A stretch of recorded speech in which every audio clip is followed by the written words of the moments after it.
We've advocated for John Fetterman. Overall, I think he's a good guy. I think he means well. Yeah. But whatever he's doing right now, his political calculus is extremely off. And his take on Israel-Palestine, considering who he's supposed to be, of course, we don't know him personally. We only know what he says, how he acts, and how he dresses, and so forth. But your actions will always speak louder than words. And his take on Israel-Palestine is as big a failure as anything you're going to say. Worse than RFK? Worse. As bad as it gets. Oh, so God. Here's a quick clip and we'll talk about Another one bites the dust. I'm sure there'll be other kinds of details that anyone's not able to discuss because it's classified. But nothing changes what I just said, that I'm always going to stand on the side of Israel. Always. And now it's clear that Israel was not responsible for the bombing at the hospital, and it's tragic that hundreds of innocent civilians were killed. And it was done by the same side that butchered innocent Israeli citizens over in Israel last week. And I don't know how you can get more despicable than they already are, to now they're trying to blame Israel on that, to inflame tensions all there as well, too. And I'm proud that the president visited there, and I'm going to stand with President Biden, and I'm going to stand with Israel, and I look forward to voting for whatever they need, military, intelligence, or humanitarian aid. Johnny boy, what are you doing, man? And listen, it's that Kool-Aid, man. He drank the Kool-Aid. Listen, if there was one state in the Rust Belt that I didn't think had any chance of going red in 24, was Michigan. Well, that's out the window now because Rashida Tlaib is to campaign for Joe Biden. I just don't see it. I don't see it happening. And the fact that her people are going to be slaughtered, there will be no. And that's the great thing about the Palestinian community of Detroit, Michigan.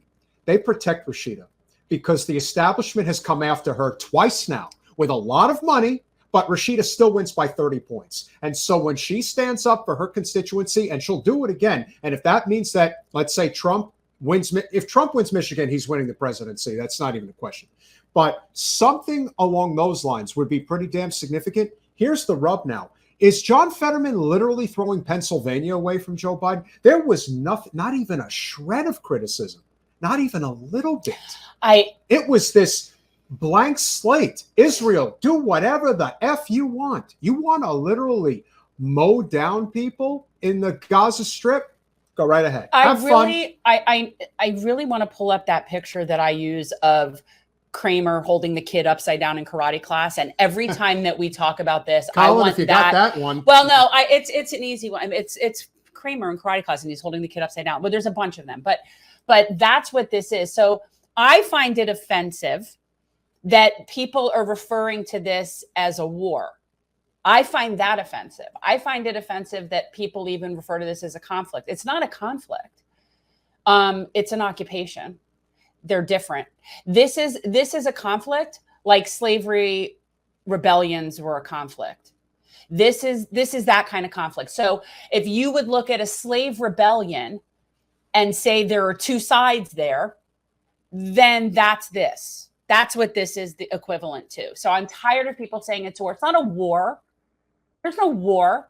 You're talking about people that aren't even allowed to have the equipment and the infrastructure to clean up these buildings that are they are not even allowed bulldozers. These people are not a threat in any capacity on the same scale that you would call this a war. It's truly disturbing that members of Congress rushed to blame Israel for the hospital tragedy in Gaza, who would take the word of a group that just massacred innocent Israeli civilians over our key ally. Here's the thing. You know what usually is the case, especially in guerrilla warfare? The story that gets leaked first is often the correct answer.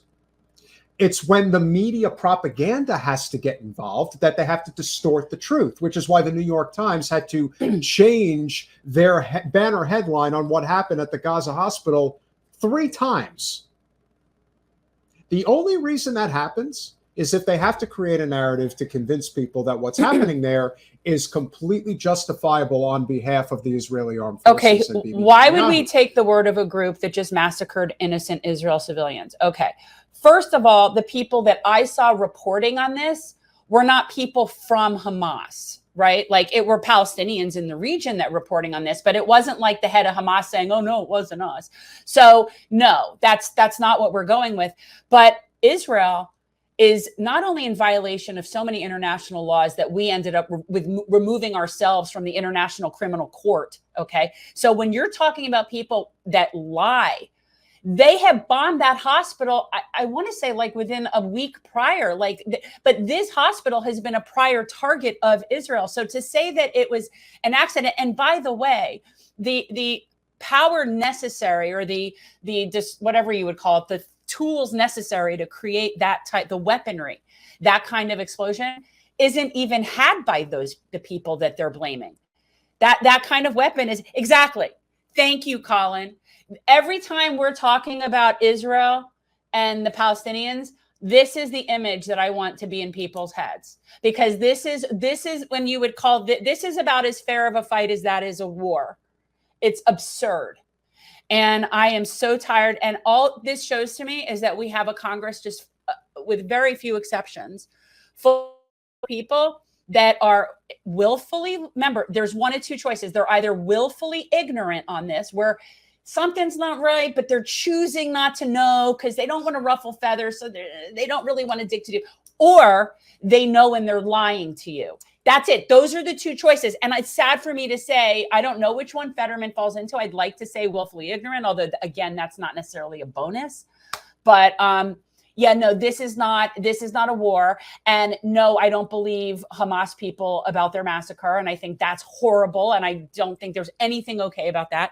But no, I don't believe a word that comes out of Israel's State Department any more than I believe a word that comes out of ours. You know, the same is true when we're looking at this. Again, I always say you just have to look at it from an objective perspective.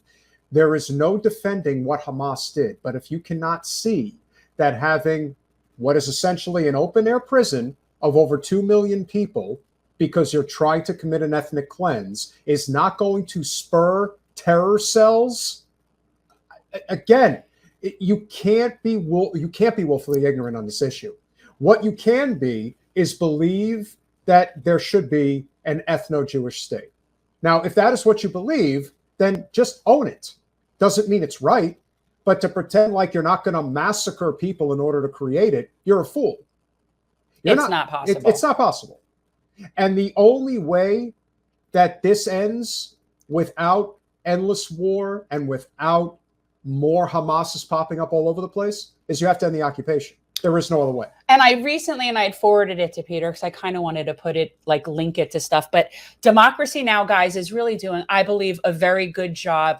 It's as close to mainstream as I get, but in covering this. And she, Amy Goodman, recently they had on, forget it, even if I knew his name, I wouldn't be able to pronounce it. It's somebody, he's a Palestinian representative from an organization, and he lives in the West Bank, and they had him on.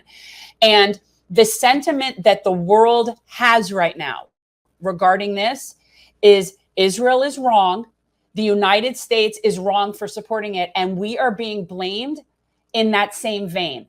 So again, I will reiterate, when the next sort of 9/11 thing happens here, or we start seeing more and more violence here from people who either are directly related or affiliated or whatever, it won't be remotely surprising to me, because we are now, it's like when you lay down with dogs, you wake up with fleas. We are now associating, supporting, condoning a genocide. Thanks for watching. If you want to support our mission to transform politics into service, please like this video, subscribe, follow us on social media, and consider joining our Patreon, where you'll get early access to our interviews as well as other exclusive content. Links are in the description. Peace out.